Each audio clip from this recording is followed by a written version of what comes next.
which I kind of wish I had watched this first because that would have made our second movie a much nicer counterpoint. A little bit Yes. of dessert. I'm in the mistake of eating my Twinkies before my sandwich. Yes. Yes. Is our second review of the night, the classic army comedy Stripes, which I had never seen before. Which astounds me because this is probably my third time seeing it. It's like usually I'm the guy who's only ever heard of a particular '80s comedy. Yeah, well, I'd heard about this movie, and I thought about watching it, but I think what happened was my father wasn't really too keen on it. Um, Not really sure why. That might have biased me a little bit. Um, but for once, I actually like something my father didn't.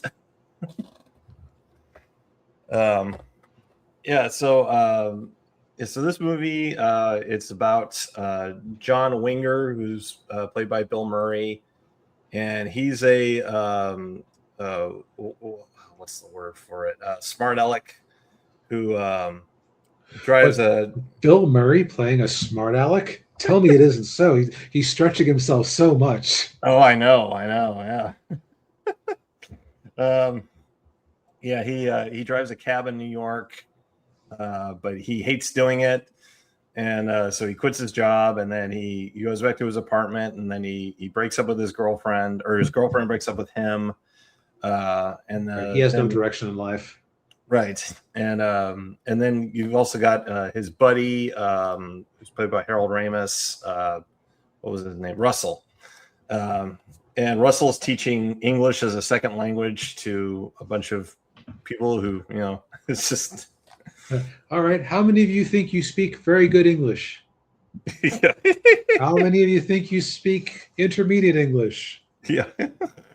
Who here knows an English phrase? Yes, you in the front. Son of beach. So no bitch. By the end of it, he's having him sing "To do run run run, to do run run."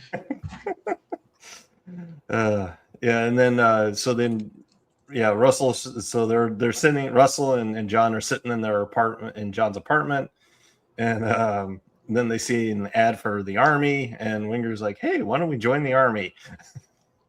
Because they got nothing else to do. Right, they're not going anywhere else. Yeah. And so they bring that same level of dedication and discipline that they had in their civilian lives to their army life. Yes, and it goes exactly how you would expect. Much to the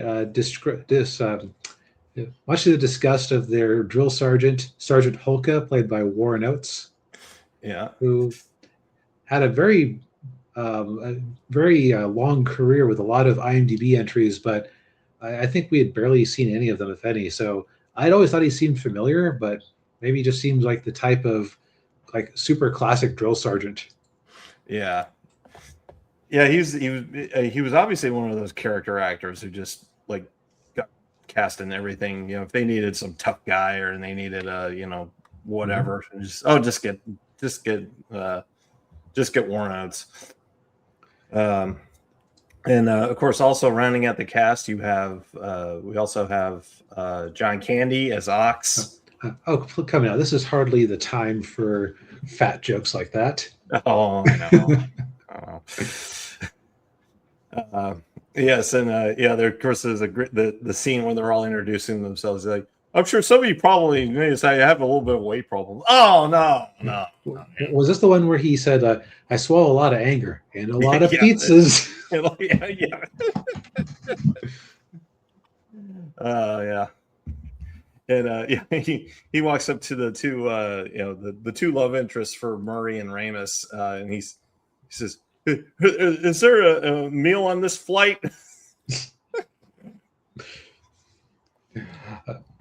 So sometimes we end up watching these old '80s comedies and they leave me a little bit cold. This one for me at least was firing on all cylinders.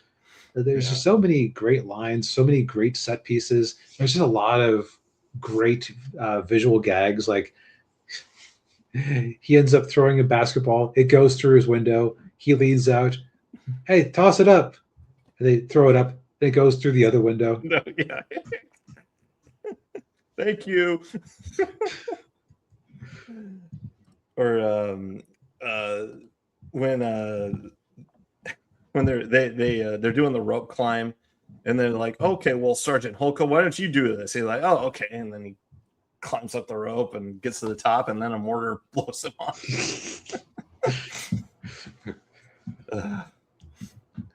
Yeah, let's hear. John Larroquette as Captain Stillman is like one of the more, I'd say, like an unsung hero of this movie because he's just such a great stuffed shirt. Yeah. He's the commander of their whole unit, but he is just totally incompetent, but tries to play it off like he is competent. Right. He's the Peter principle in action. Yeah. Like, they're shooting off mortars, and he doesn't understand why they would need to do calculations to figure out where it would go. He's like, just fire the mortar off. Or he's in his office, and he's got his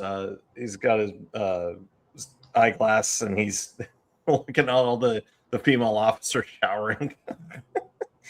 And then the colonel walks in, and he's like, oh.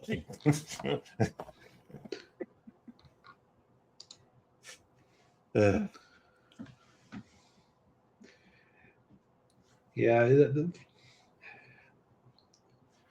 There's also like actually funny bits of foreshadowing in the movie. Like early on, they make a reference to having a Winnebago, and they end up in this urban combat vehicle, which is clearly just a modified. If it isn't a Winnebago, it's some sort of like miniature mobile home. Yeah. Which they promptly take to go on a joyride. Yep. This is one of those comedies where there isn't necessarily all that much to talk about because it's not like some where it's like you can go over, well, this didn't work because of this didn't work because of that, and so on. But it's like sometimes something is just good enough that it's hard to talk about at length without just sitting here and swapping and musing like, oh, remember this scene? Remember that scene? Yeah. Well, I do want to mention real quick. Of course, one of the famous scenes from the movie, of course, is the mud wrestling scene with John Candy. Oh, yes. If you watch the documentary about him, they talked about the scene, and he actually didn't want to do it. And I can kind of understand why, because it didn't look like it actually doesn't. The mud wrestling, even if you're mud wrestling with beautiful women, it doesn't look fun. No, I'm sure mud gets everywhere, and he wasn't wearing, or he was wearing a coat, so that would just wearing a sweater, so that probably just got completely stuck to him so quickly. Yeah, well, that was the only way he would do the scene, was if he was wearing, something to cover up. Oh, I forgot about that. Yeah, because of course, because of his size, he was very self-conscious. Right. But I did think it was kind of funny how like Murray was, standing back, like egging him on, and kind of, he's yelling at the ref like, "Come on, ref, what are you doing?"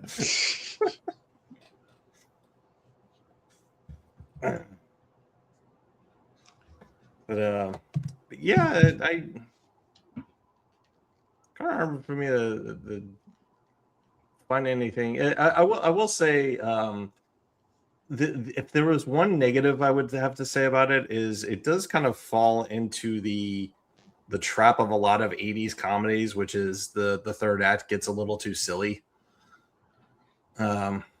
When right. they have to stage the rescue mission, and then they have to go across the border, and because they're in Germany, and they have to go across the border into Czechoslovakia, because it was still Czechoslovakia at the time, and it got that part of it got a little silly, especially with the border guards. But other than that, I don't really have much negative to say. It's a case of your mileage may vary, because I thought that was just the right amount of silly. So yeah, that's.